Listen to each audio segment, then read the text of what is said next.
This thing is easily one of the most beautiful cars ever created. Now, I don't know if you know this, but water and electricity, that is a toxic relationship. Talk about a car that epitomizes don't judge a book by its cover. Yeah, these things are pretty on the outside, but they can be a nightmare underneath. Okay, has any car been more tempting to buy, but at the same time raised more questions than a used Jag F-Type? I mean, it's utterly beautiful, and there's no doubt it's easily one of Jaguar's best ever performance cars. And have you seen how cheap these have become on the used market? But it is a Jaguar, and that can be a concern. Do a quick search of the most unreliable car brands out there, and Jaguar will quite often feature at the very nasty end of the list. So does the F-Type perpetuate this terrible reputation for reliability, or is it the sexy performance car bargain that we all so desperately want it to be? Well, to answer these questions, we really do need to delve into what can go wrong with a used F-Type. How about we start with the absolutely beautiful exterior? First of all, owners of early white models have complained that there have been some paint flaking issues in this region of the car. However, later and updated models seem to have solved this. Now, next up, just check that the doors all align properly and check all the panel gaps all over the car. If they're misaligned, you might think this is a sign of some really poorly repaired accident damage. With the F-Type, that might not be the case. These things, they can be guilty of some pretty dodgy panel gaps. And it's insane that this can even happen when you consider what these things cost when they're brand new. And then we come to these incredibly sexy looking headlights. Unfortunately, condensation can build up inside these. And according to Jaguar, that's just something that happens. You got to deal with it. Chances are it'll go away after 4 or 5 or 6 or 7 days. However, this could be the least of the issues with the headlights. If you're looking at a 2017 to 2020 updated model, they're the ones with the LEDs and the DRLs.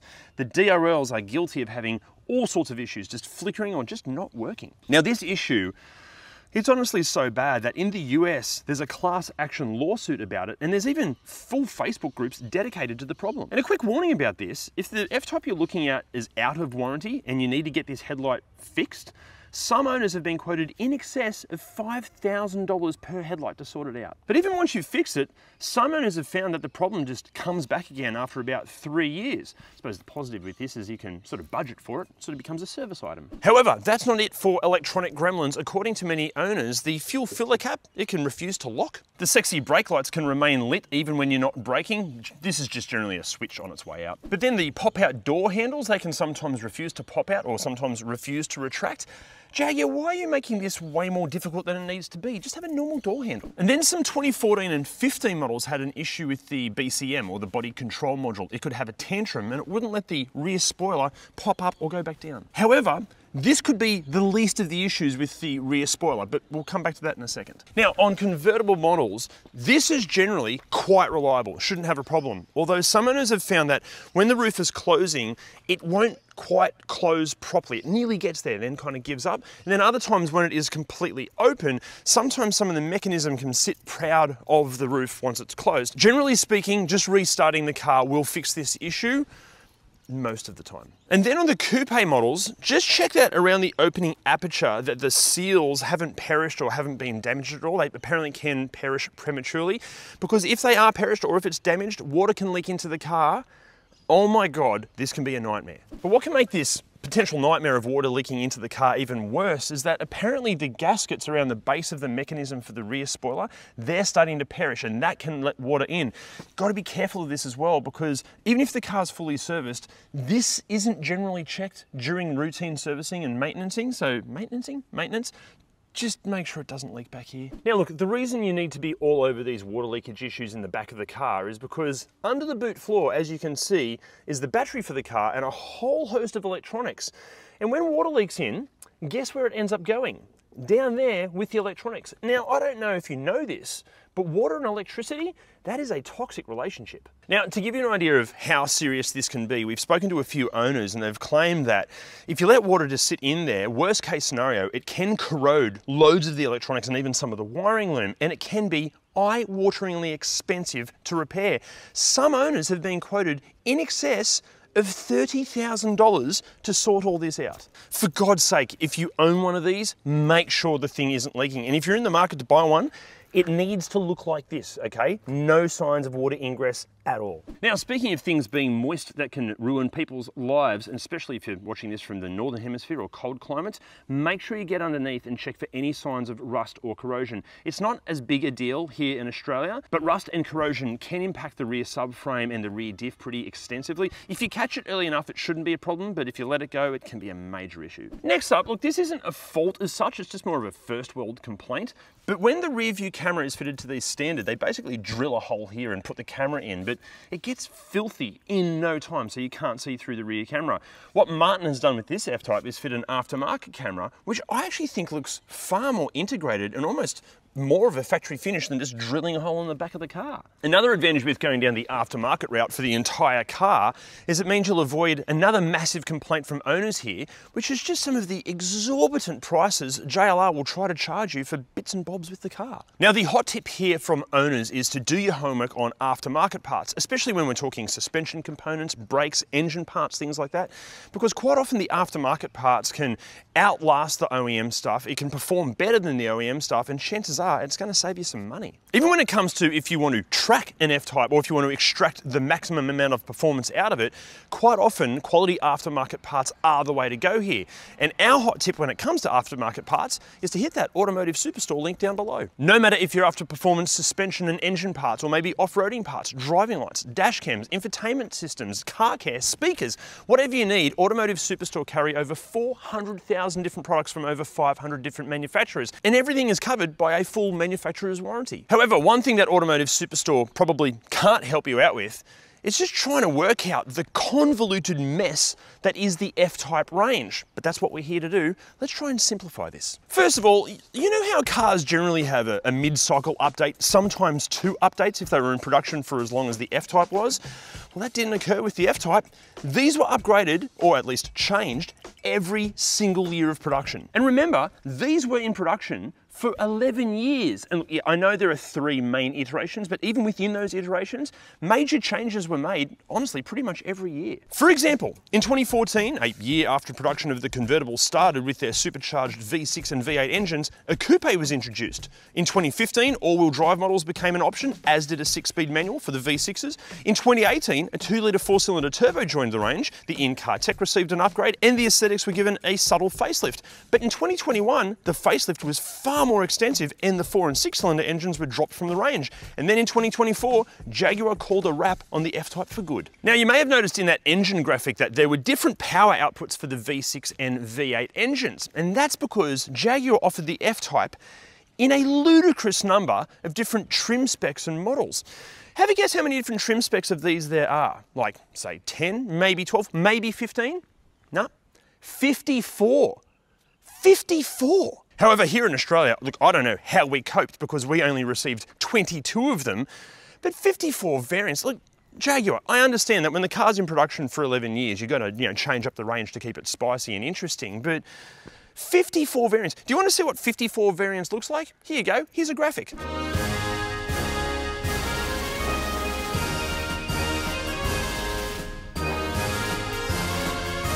But as I alluded to at the start of the video, where an F-Type might be really, really tempting is what they currently cost. Now, pricing on the used market here in Australia currently kicks off from around about $65,000. Yeah, the other end of the spectrum, it tops out at around about $250,000. But let's take this car as an example of why the F-Type can seem like such a bargain on the used market. This thing retailed for around about $175,000 brand new. These days, it would swap hands for around about $70,000. It's lost $105,000 in value. And then compare that to the equivalent Porsche, so we're looking at probably a 981 Boxster S. Those things retailed for around about $20,000 less than these, but on the used market, they're asking $10,000 to even $20,000 more. But then to make things even more tempting for the F-Type, just look at it. This thing is easily one of the most beautiful cars ever created. And the reason is, Ian Callum designed it. He is easily one of my all-time favorite car designers. How's this for a back catalogue of work? And with the F-Type, he has absolutely smashed it out of the park. If I was to get really, really picky on the design, for me, I personally prefer the coupe design over the convertible.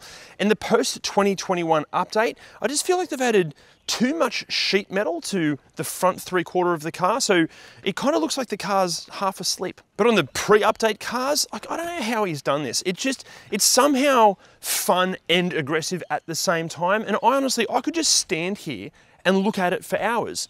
But I can't do that because we're trying to make a video. But what's the interior like? Well, no surprise really. It is utterly beautiful in here. However, this interior, it can be guilty of a few issues, unfortunately. Actually, look, before we get into that, I just feel like the F-Type is a roller coaster of emotions for me. Like, I keep falling for the looks of it and the image, and I'm sure the driving experience is going to be out of control. And when you talk to technicians that work on these, and plenty of owners when you trawl through the owners groups and forums, so many have had faultless experiences and their F-Types are basically perfect. But then on the flip side of that, you talk to some other owners and they've had every single issue and they all cost a fortune to fix and they just want to burn the car to the ground. And again, when you consider what these things cost brand new, how can they be so inconsistent? Anyway, look, let's just get into the bad news with the interior and then I'll rave about how much I love it. Now, the soft touch plastics, this car is guilty for it as well. You can see it just here. All of these plastics, they start to degrade and it gets really sticky and gross to touch. Now, you can clean this off with like rubbing alcohol, but the problem just comes back again because it's not actually an issue with the surface. The actual plastic is degrading. The good news here, plenty of these switches and things, they can be replaced and that's not too expensive to do. Or you can do what Martin has done with this car and just replace everything with this beautiful looking carbon fiber finish. Oh, also, while you're replacing the soft touch plastics that are degrading, do what Martin has done and replace the start button as well because the standard ones can fade. Actually, just on the whole plastics degrading thing, plenty of owners that we spoke to mentioned that it's safe to assume there are going to be a lot of rattles and weird creaks and sounds in here. Actually, just in terms of build quality and fit and finish with the F-Type, how do I put this politely? I feel like the people that are in charge of creating Genesis and Lexus interiors, they're not going to be losing sleep anytime soon. Even just basic design things, like the fact that when the seat is in its rearmost position like it is now, when you're driving, it can rub up against the plastic of the back of the car. Like, how does that even happen? How did they not sort this out during calibration when they were developing the car? It just shouldn't happen. But in terms of positives with the seats, these things, despite the squeakiness, they are so comfortable. The more aggressive performance seats, they're even better again. Although just be careful because the adjustable bolsters on the performance seats, they can play up over time. And even in these standard seats, the entry bolsters, they can cop a bit of a flogging as well because they're a little on the aggressive side. Super easy to fix, but they just need to be retrimmed. Now, next up, anything in here powered by electricity, take the time and make sure it works. I mean, push every button, try every single function. It will probably work, just make sure it does. But look, specifically, check the steering wheel buttons, the powered seat movements, the power windows, the air conditioning on every setting, especially the air vents that rise up out of the dashboard, make sure they actually do that. All of these things and more do have reports of them failing. Look, again, some owners are lucky and have never had an issue, but all of this stuff is very well documented. Again, plenty of owners out there have never had issues with these things, but in saying that, all of these things, all these issues, they're really well documented. Now, with all of these potential electronic issues, the core of the problem might be as simple as just a battery on its way out. All JLR vehicles are super sensitive to low voltage. So if you're having some weird electronic problems, change the battery first and hopefully that will fix the issue. Sometimes it doesn't. However, if it doesn't work, maybe don't go running back to your JLR dealership. They're going to hate us for saying this, but plenty of technicians we spoke to, even some that work for JLR dealerships, highly recommended finding a good independent mechanic first to fix any major issues. Actually, just on this, we know of some reports where some JLR dealerships in the UK send some of their more serious work off to independent mechanics, but then charge the customer the premium that they charge if the whole thing was done at the JLR dealership. And this obviously means that the owner would have been just better off going to the independent workshop in the first place. Anyway, look, now the infotainment systems, before we rag on them, in the car's defense, you got to remember early ones of these are what, 10 to 12 years old now. It's safe to assume that the tech is going to feel a bit outdated. There was a minor update in 2015, larger screens came in 2018, and the 2021 update improved the infotainment by leaps and bounds, but it is still not class leading by any means. But no matter which generation of F-Type you're looking at, or infotainment system for that matter, like pretty much every modern car infotainment system in every car these days, there are reports of Bluetooth connection issues, Apple CarPlay and Android Auto connection issues, screens being completely unresponsive or just turning blue, or the whole system just being really slow to use.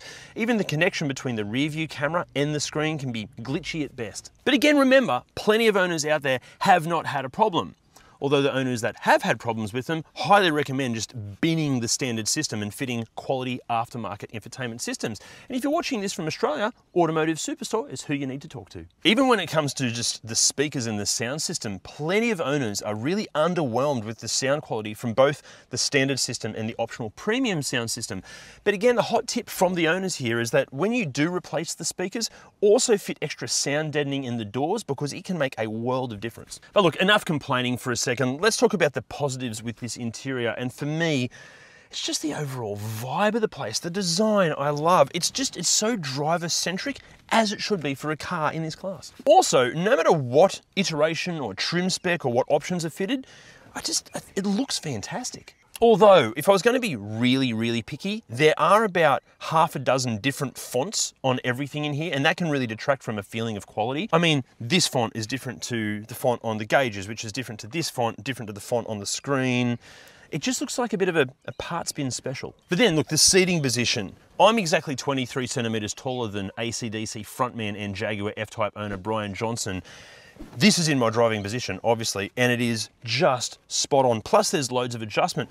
Also, for the taller owners or potential owners out there, even with the roof up, I've got a good amount of headroom. I love how it feels in here. Also, this might sound a bit gross, but even considering the age of this car, the way it smells expensive. Also, I love how the climate control works. That's just ingenious design. This should be incorporated into so many other cars. However, sorry to get back into complaints again, but just some of the things that you touch and use all the time can feel a bit cheap and nasty. On the early models, the paddles are plastic and they just feel like crap. Yeah, on later models, these became metal, feel far more premium. Some of the switchgear just doesn't feel that great, like the indicator stalks and the windscreen wipers, they don't feel expensive. Even the door handles, like they look like metal, but they are clearly plastic and they feel it. Also, some people of early models have complained that the little trapdoor that covers the cup holder, it can feel a bit cheap and nasty too. In this one, I think because Martin's covered it in carbon fiber, it has a bit more weight to it and feels good, but yeah, just a few little letdowns. Like the attention to detail just isn't there. Even as far as using the interior, look, okay, it's a sports car, so we can't go expecting family-friendly levels of practicality, but it's honestly not that great. You've got okay size glove box there. You've got 2 cup holders here, actually 2.5, because you can put a small pretentious coffee in there, like a double ristretto on oat milk. Just there, that's good. You've got door bins here, but what's the point of them? You're not going to fit anything in there. You've got a little net here. What's the point of that? There's a little cubby hole under here, and it's felt lined so things don't rattle around, but it's very, very small. There's an attempt at a coat hook behind the seat, but honestly, you're just going to crush whatever you put behind there.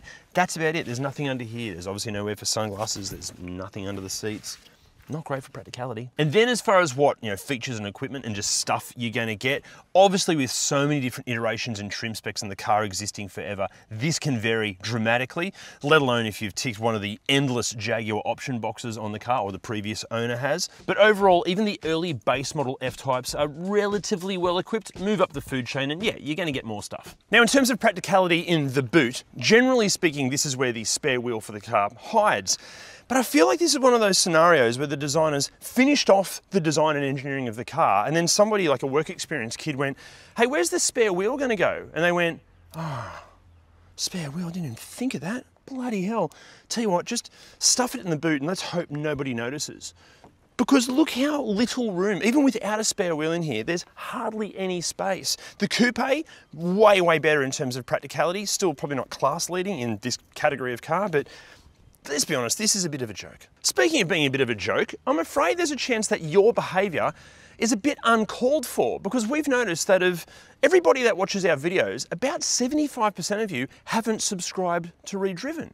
What are you doing? This means you could be missing out on more free ReDriven videos, because you hitting that subscribe button, it allows us to make more videos for you, and that's just good for you, yeah? But if this still isn't enough ReDriven for you, why not consider joining our membership program, link is down there, for more bits and bobs. Also, if you are in the market for an F-Type and you like all of these common issues listed out so it's easy to refer to and loads of other information on the car, go to ReDriven.com and check out the free F-Type cheat sheet, because honestly, if you're buying one, you've got to read that first. And then when it comes to the driving experience, any common complaints?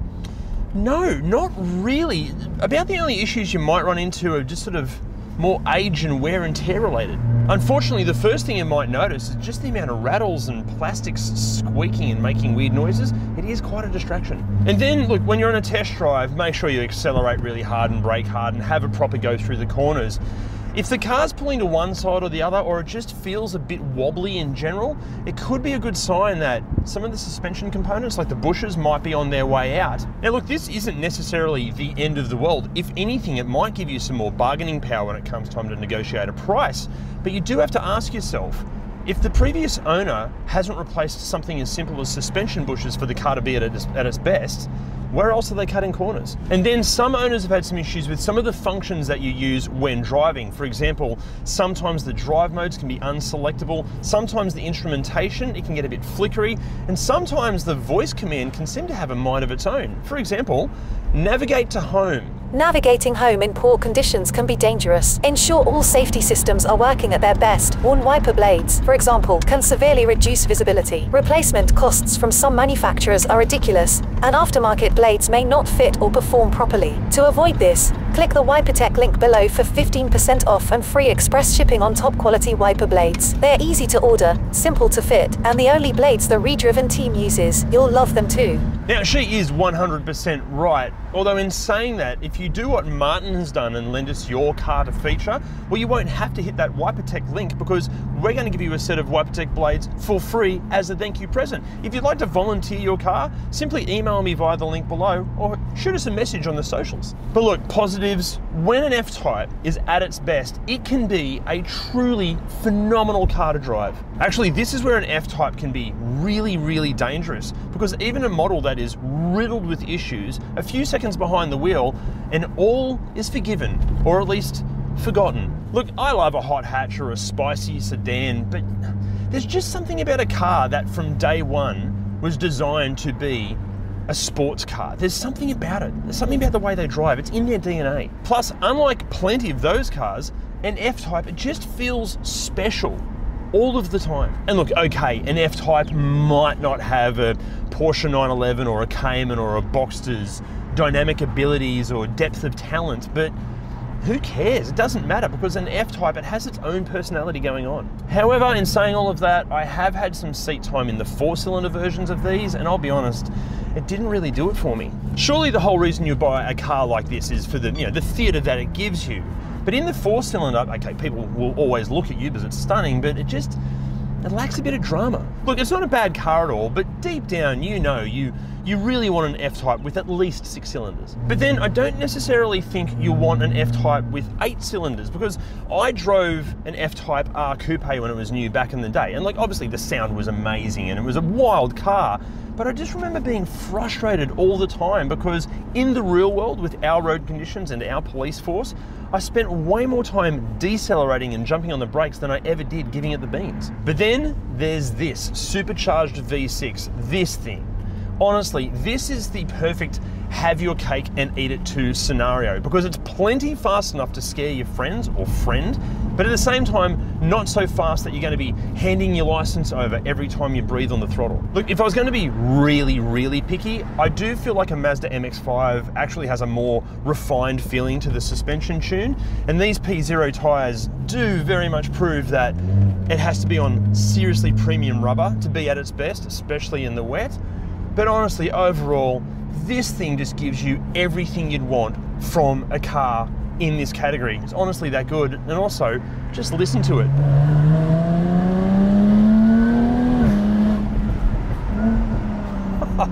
So good. Although, we do need to talk about the elephant in the room, don't we? Yes, these things go like stink and they're wonderful to drive, but they don't have a great reputation mechanically. Is there any truth to these vicious rumors? Well, unfortunately, I can't answer that question because I'm not a qualified mechanic. Lucky Jim is. I'll start with the 2-litre petrol turbo here. Look, it is from the Ingenium family of engines. Now, the Ingenium family of engines has possibly got one of the worst reputations in terms of reliability of any engine ever made. Thankfully, that reputation comes from the diesel engines. The petrol engines, a little bit better. These engines have a very complicated timing chain and valve train setup. And unfortunately, that's their weak point. The chains are prone to stretching and the guides are prone to wearing prematurely. Just for fun, like a lot of cars these days, the timing chain is all at the back of the engine. So in a real world application like the Jag, to get at the chains, you've got to take the engine out or the transmission out. So it's just a really big and expensive job. Sometimes these timing chain complications are caused by long service intervals. Look, you have to ignore any recommendation that's more than 10,000 kilometres. If you want it to last past 100,000 Ks, you absolutely must service it every 10,000 kilometres. And don't think that your mechanic is trying to rip you off by encouraging you to do more frequent oil changes. The fact of the matter is your mechanic will actually make more money doing your timing chain, so he's really actually trying to help you. Now the V6 petrol, the supercharged one, from an engineering perspective, this triggers me badly. I call it the Frankenstein block. Basically what they've done, they've pretty much used the same casting from the V8, but they've just blanked off the back two cylinders. I'm sure it's a very cost-effective, way to do it on the production line, but it's just basically, I reckon it's cheap and lazy. Now mechanically, the V6 shares a lot of components and problems with the V8. Obviously not what's in that weird void at the back of the engine where the cylinders should be, but everything else is pretty much the same as the V8. One of the most common problems you can see with these is related to timing chains. Less catastrophic failures than other engines, and what happens, the chain stretches and the guides wear, and then the chain can actually slip and become mistimed. Typically when that happens, it doesn't destroy the bottom end, it just wreaks havoc on the whole valve train and bends camshafts and snaps everything.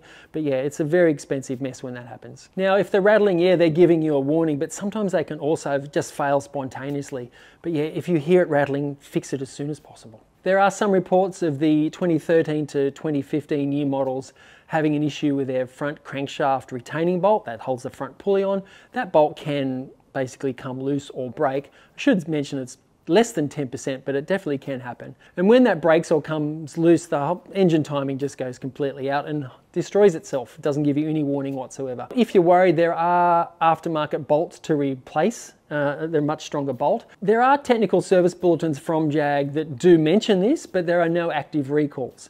If you have one and you're worried, as I said, you can get the bolt changed. Now the supercharger, the coupling on the front of the supercharger is prone to failure. When it starts to wear out, it just starts rattling and it'll tell you when it's on its way out. Another issue too is the front bearing on the supercharger. There's a lot of load on that from the load of the belt. When it starts to fail, you'll hear it whining basically. It'll just sound different. And when you hear it whining, you really need to act on that fast, because if it fails, it can just cause a horrible mess and you have to get a whole new supercharger. The cooling system on these, yes, the water pump is prone to leaking and failure, and also everything made of plastic, but especially the expansion tank, they are known to just spontaneously spit and piss out coolant everywhere. Pro tip here is just maybe put a new tank on it after about 5 years or maybe 50,000 Ks, just to be safe. The transmissions in these, the majority of them are automatics, and they are a ZF transmission, the 8 HP, a super reliable gearbox, and that's probably because Jag had nothing to do with it. Seriously though, I know a lot of this video makes it sound like it's all doom and gloom, but if you can find one that's been fastidiously maintained and all the issues that I mentioned have had some preventative maintenance to stop the problems before they happen, then yeah, they can be reliable. So after hearing about all of the common issues these things can potentially have, you're probably thinking that there is no way in hell we'd ever recommend you buy a used F-Type, right? Well, for so many examples out there, yes, you're correct. Unfortunately, so many F-Types on the used market have missed critical maintenance and servicing, and sometimes through no fault of the previous owner. They just haven't been aware that a car like this requires fastidious levels of care and attention. And the problem with that is that sometimes it's the next owner that ends up paying the price for the previous owner's neglect. And when you consider the cost of parts and labour and even general maintenance, and the fact depreciation seems to only slow down when these cars are really at the bottom end of the market, well, the wrong F-Type could be a world of hurt. However, as we've found, not all F-types are created equally. There are examples out there that have been owned by the most fastidious of enthusiasts, that have had every dollar spent on them, and they come with the most comprehensive of service histories. And these are the F-types that you need to buy. And look, yes, F-types that fit this description, they are going to ask a premium, but trust us, it is worth paying that premium because the right F-type, it can be an outrageously great car. Actually, you know what? If you're interested in buying this one, Martin is possibly considering selling it. If he does, there's going to be a link below. Also, if you're watching this from the UK or even Europe, make sure you get in touch with Timothy from Sports and Touring because he is one of the UK's leading F-Type experts and he was instrumental in helping us put this video together. He's an absolute legend. Get in contact with him. However, before you rush out to spend a premium on a really great F-Type, we highly recommend you check out one of these first. And we actually have a request for you. If you already own an F-Type, can you do us a favor and just jot your ownership experience down in the comments below? Because that way any prospective buyers will have even more research to draw from. And when it does, the whole engine timing just